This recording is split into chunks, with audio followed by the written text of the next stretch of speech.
Have you ever wondered that sometimes you watch a drama or you watch a movie and you actually like that movie very much?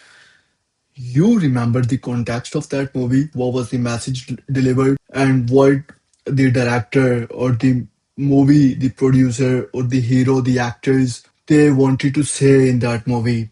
Do you know why does that happen? If not, I'll tell you today. Well, it's all about the story, what they show you in the movie or in some drama that dictates how you are going to live with some kind of an emotion or how you are going to set the scene, how interesting that drama or movie will be to you, and how you going to share the story of that movie or the drama to your friends or to the outside world. Well, your brain is wired for the stories, right? So it's always almost been 100 years when the press has came. We have started gathering knowledge from the books or maybe from television or maybe from the newspaper. But what was happening before that? Since our evolution, when human was living in the cave, well, the answer is simple. The human, they were using the storytelling techniques, and those techniques were used to trigger some sort of emotion, to tell the other tribes, to tell other people about any sort of danger or about something else what they wanted to achieve together. And the better the story was, the better that message would resonate with their audience, and the people would actually get that message and they would do some sort of an action based on that story. So, this is how our mind has been evolved from our evolution.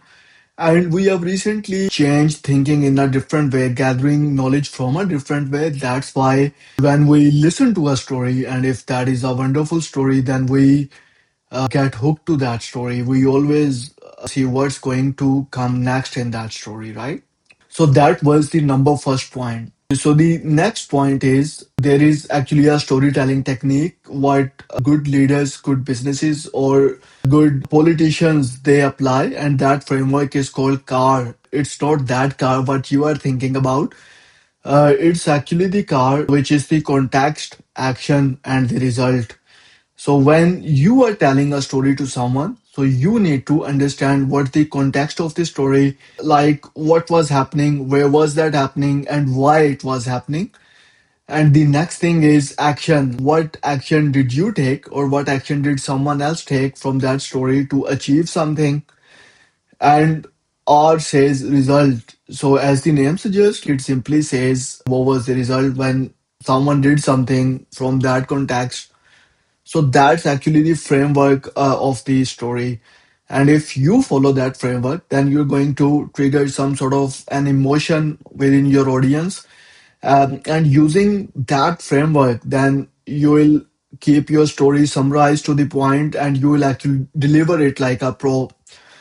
And now maybe you have heard some storytellers or some people, they start talking about something, but they never stops. They just go around in circles and the audience gets bored. But with this framework and with practice, you will be able to implement that. You can define the context, action, and result, and you will be then shutting up your mouth, and people will get that message and they will actually remember you, right? So the number third point is the emotion. So whenever you are telling the story, you always need to define the outcome first. Why am I telling that story to my audience? There should be a purpose, right? And with that outcome, either you want to motivate someone, or maybe if you are a business leader, then maybe you want to get your people to stick with several rules in your company. So that is also an emotion. Or maybe you want to scare someone, right? So then you need to draft your story like that. What emotion am I going to trigger in my audience by telling them this story? So now you are understanding that. And the reason why I am telling and emphasizing so much on that is because when you anchor an emotion with the story, people will remember it for a long time. because now they have an emotion with that story, and this is how our neurology and that is how our psychology is made up, or that has evolved, that whenever something triggers an internal emotion, then we are going to remember for whole our life. And that actually becomes the elastic version in the brain, that when I'll hear those words again, or when those emotions will be triggered even by something else, I'll actually remember that story. It happens to us when we watch movies, and those movies, they trigger some sort of an emotion within us, and then we actually remember the message for longer time. So this has happened to me because I can tell you the message from the good movies I've seen or watched in the 1990s, and I still remember what the core message was, what was the essence of that movie. So now you have done that. Now you have brought an outcome and you have brought an emotion within your story to target or your audience. So the last thing is, what narrative do you want to live when you are telling a story? So that comes with clarity. So you need to be more clear about it. So for example, you have to wonder that when you will tell your story to your audience, what are they going to see you in your story, right? So are they going to perceive you as a villain, or are you going to be the superhero in your movie?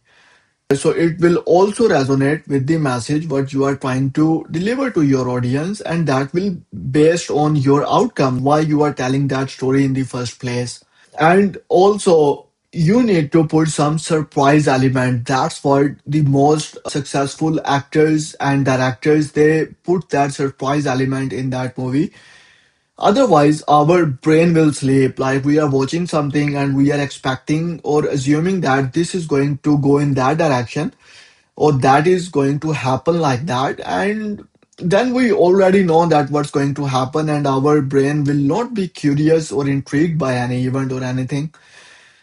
So to remember stuff, we still need to put some element of surprise in our story, so people will be hooked to what we are telling them and what is coming next. And lastly, my fourth point is, human beings, they learn from three skills. One is walk, we call it walk, visual, auditory, and kinestics. So it's about 40% visuals, 40% auditory, what we listen, and 20% kinesthetics.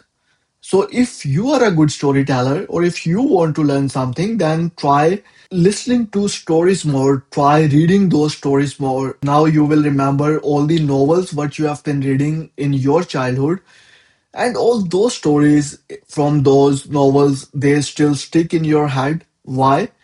Because if you are a visual person, then when reading a story or listening to a story, you will start creating the visuals in your own mind. You will start imagining things like how would they have happened, and then it would trigger some sort of an emotion within you, and then you will remember that message.